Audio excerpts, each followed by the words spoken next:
Well, welcome to another edition of Te Akau TV. I'm joined this morning by assistant trainer Sam Burgesson and newly appointed racing manager Rhys. How are you this morning, boys? Yeah, good. Thanks, Hazy. Yeah, really And good. Rhys? Thanks, Hazy. Fantastic. Well done, Rhys, on your newly appointed role. That's pretty exciting stuff for you, mate. Yeah, massive thrill. I can't thank Dave, Karen, and Mark enough for giving me a great opportunity. I know that there are a lot of applicants they could have chose from, but no, big buzz to be getting that role. Fantastic. And I guess for the viewers out there, you are on your Te Akau TV debut, so I thought we'd get to know you a little bit. You're obviously Taranaki born and bred. You've been at Te Akau there for 3 years, and your position before this was the assistant foreman at the Colt Barn. And I know kind of firsthand that you're very knowledgeable about the breeding and you know every horse inside and out of the barn. So I'm sure you'll have a very bright future in front of you. So a couple of quick fire questions. What got you interested in horse racing? At a young age, my grandparents had a stud farm and always trained a couple of horses, so I always had an interest in the racing. And yeah, it all just started from my nana and granddad. Beautiful. And we'll roll through nice and quick, mate. Favourite Te Akau horse, past or present? Sort of State would be my favourite. He did a lot for Te Akau in the short career that he was here, and it's good to see him go off the stud, and I know he's getting a lot of support. Excellent. Now, Sam there is a rugby buff. Apparently was he a first five? I don't know. I can't remember from last season, but you're a bit of a cricket buff. Are you a bowler or a batsman? I'm a batsman. Fantastic. What number do you bat? Normally open or bat 3. Beautiful. When was the last time you got out in the middle there? Oh, I haven't played since I started working at Te Akau, so it's been 3 years, but the Saturday races definitely take up a bit of time. And then just one last question there. So you'll be down at the Hawke's Bay there on Saturday, tomorrow. So we've got the 2 runners there lining up in the Hawke's Bay Guineas. Where can the owners find you before the race?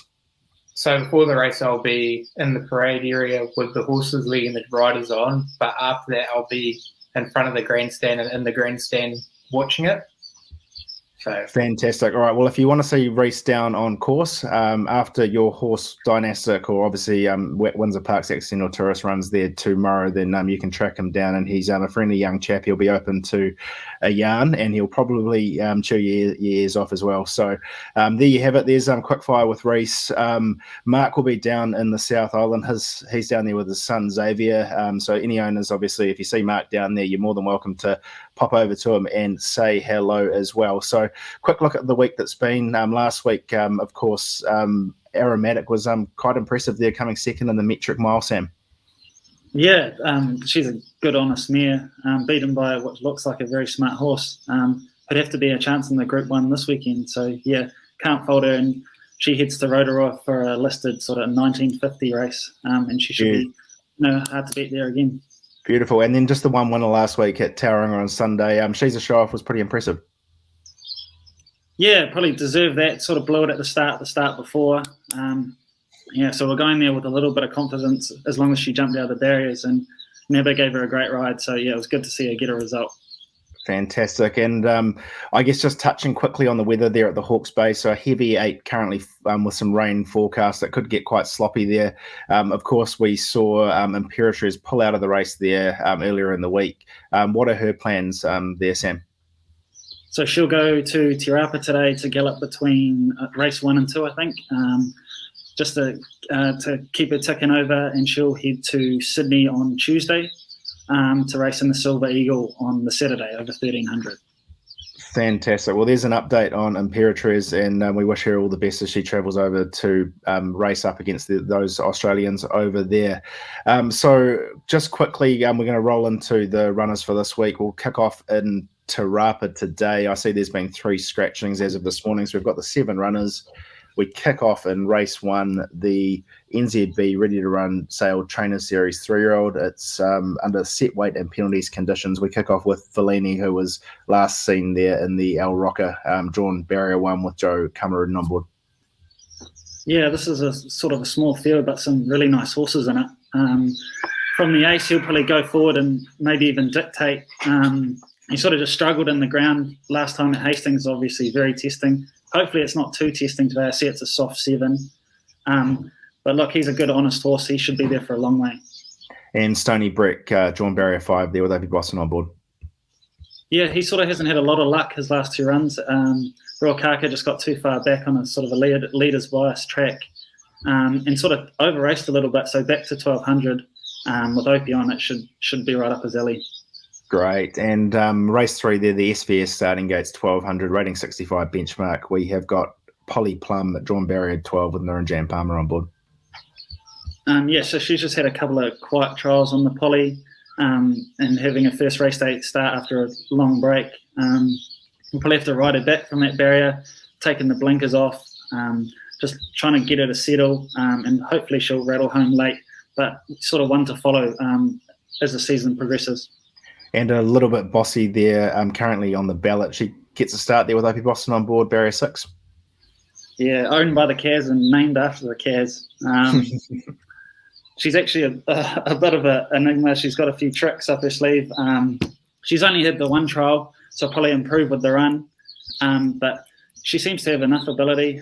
So sort of another one that you could sort of follow later on. Fantastic. And race 6, the Sky City Hamilton Waikato Cup Day, 10th of December, mile, open handicap. We've got Marcus Aurelius, drawn barrier 7 with AP Boston on board. Yeah, he went a shocker there at Te Rapa last time, which we're putting down to the ground. So hopefully it doesn't deteriorate too much. He's a funny old horse. If he sort of things don't go his way, he puts the white flag up, I think. But yeah, like I said, a real head scratcher. He should run a lot better today. Opie on, knows him really well. So yeah, look for an improved run. Great. And perfect scenario there, drawn barrier 14 with Joe Cameron on board. Yeah, he's got a niggly barrier. He went a good race last start up to the open handicap. Conditions now. He should be a nice each way chance, but he's going to have to do a lot of work from that barrier again. So yeah, it's against him, but look, he'll be a nice each way chance. Great. In race 7, the Foster maintained 3-year-old 1400. We've got Armino, drawn barrier 10 with Opie Boston on board. Yeah, he's another that probably doesn't want it too wet either. So if the track deteriorated, he could be a chance of scratching. But he's a nice enough horse. He shows us, a bit of ability here at home. Opie on could be a chance. Great, and that covers off the runners there at Te Rapa. Rhys, you'll obviously be on course there at Te Rapa today. Yes, I will be. So again, make yourself known. Rhys will be hanging around, looking to chat to owners as well. So there we have it. And of course, Rhys, since you're at the Hawke's Bay tomorrow, I think we'll get you to cover off our 2 chances there in the AHD Hawke's Bay Guineas. It's a Group 2 for 3-year-olds with under set weight conditions over 1,400 metres. We have got first up, the last start impressive winner of the El Roca Dynastic, drawn barrier 11. He's really going to enjoy stepping up in distance there to 1,400, Rhys.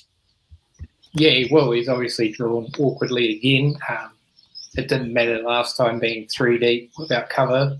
It'll probably be the best place for the track to be if it's going to be heavy. But his work's been good since his last run, and he's a beautiful animal, and class will take him a long way in that. Great. And Accidental Tourist, quite a nice little form reference of 3-1-3 there. The gelding by Talperian, drawn barrier 4 with Lisa Allpress on board. Yeah, he just had a bit of a freshen up after his third in the Wanganui Guineas. He's come back really well, and the blinkers go on him, so that'll help him. He's drawn well. He's got a good rider on, and he'll run a cheeky race. He's definitely one for the first 4.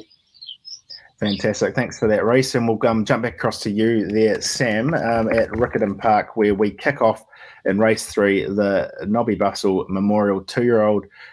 It's a maiden race over 800 metres, of course. We've got Rhetorical there, drawn barrier 4, last seen at Whanganui, where she didn't get all favours that day, Sam.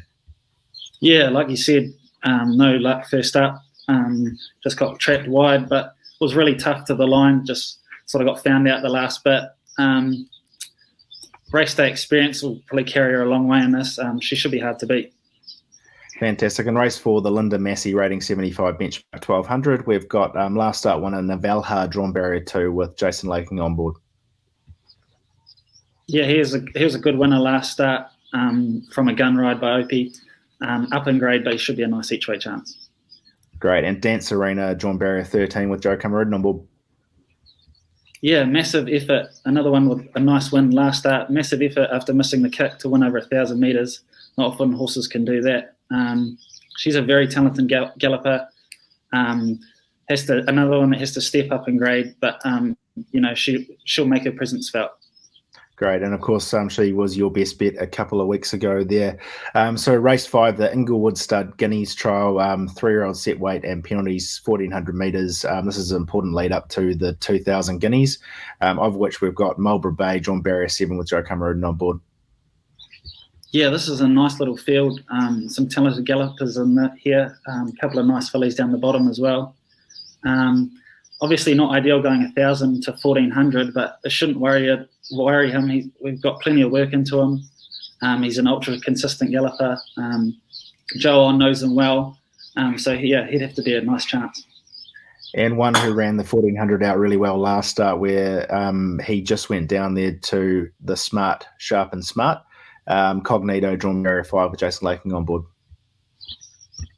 Yeah, nearly should probably be unbeaten. Was only just pipped by a really classy galloper who they've got a high opinion of.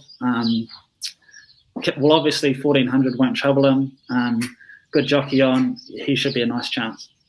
Great. And race 7 there, the Copeland's Bakery Mile Trial, open handicap over 1,400. We've got Zol Luminous, Barrier 2 with Joe Cameron on board. Got quite a nice form line, this horse.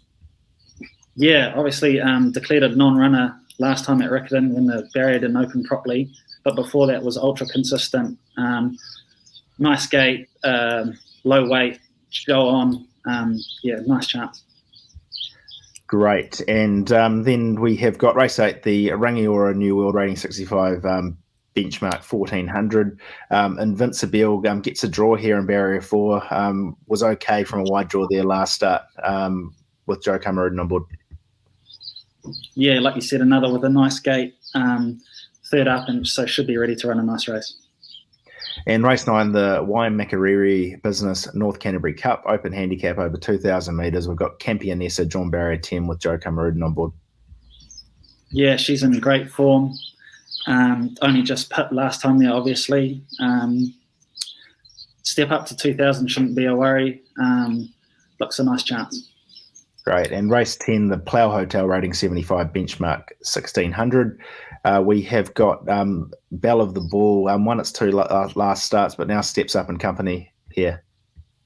Yeah, steps up to a mile as well, but another that's in a very rich vein of form. Has to go up another level again, like you said, but no reason she can't. Great. And Illicit Miss, John Barrier 2 with Kozi Asano on board. Yeah, another in good form, stringing a couple of wins in the synthetic, obviously back to the turf. Has to make the step up, but she's a good, honest, consistent mare. Great. Well, there you have it. There's our runners across to Rapa, Hawke's Bay and Riccarton Park. We're going to have a crack at the best bet here. Sam is unbeaten after 5 starts. Rhys on debut. You can both select the same runner if you want, and I'm going to throw it over to Rhys first. I think race 1 today, Fellini. He'll be very hard to beat. Back in grade and back in trip will suit him a lot, so I think he'll be hard to beat. There you go. And Sam?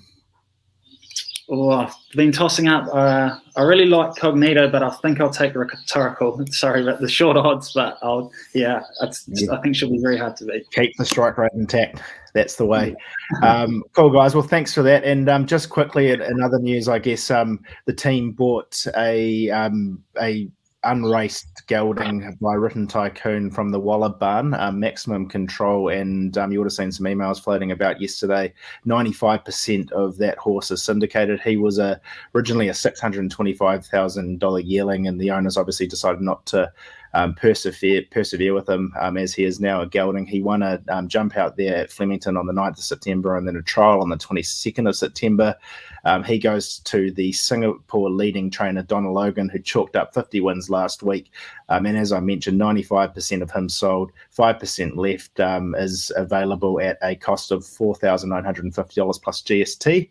and he's a big chance of breaking maidens pretty quickly when he goes up there in those maiden races. I think, as mentioned in the email, started at about 75,000, so you can get a pretty quick turnover on that investment. And if you enjoy the Singapore racing, then it's definitely worth dipping your toes in there. And Donna is absolutely flying, so I'm sure she'll be getting him going pretty nice and early, given that he has trialled recently. And just quickly, looking at next week, so Sam, the Taupo meeting there has been transferred to Ruakaka, and I see the rails out there as well. Yeah, obviously that's a bit of a shame for us. We had a massive team going to Taupo, but with the rail out 12 metres at Ruakaka and the travel, we probably won't have anything. Fantastic. Well, I guess the wet weather up in the north keeps disrupting plans there, and it's a bit of a shame, but it's nothing we can really do about that. So outside of that, I'm assuming we'll have a big team there at Matamata on Saturday as well. Yeah, massive team. Looking likely a lot of those Taupo runners will transfer there. We'll just nominate and see how they all end up. But the main race there, the Matamata Cup, looking like Prix de Fer and Ballon Rouge are heading that way, so they should be two really nice chances. Fantastic. Well, thanks for your time, fellas, and nice to meet you, Rhys. We'll allow you to meet all of the viewers out there as well. So good luck for the weekend, and we'll catch you again next week. Awesome. Cheers, Hazy. Thanks, Hazy. Bye.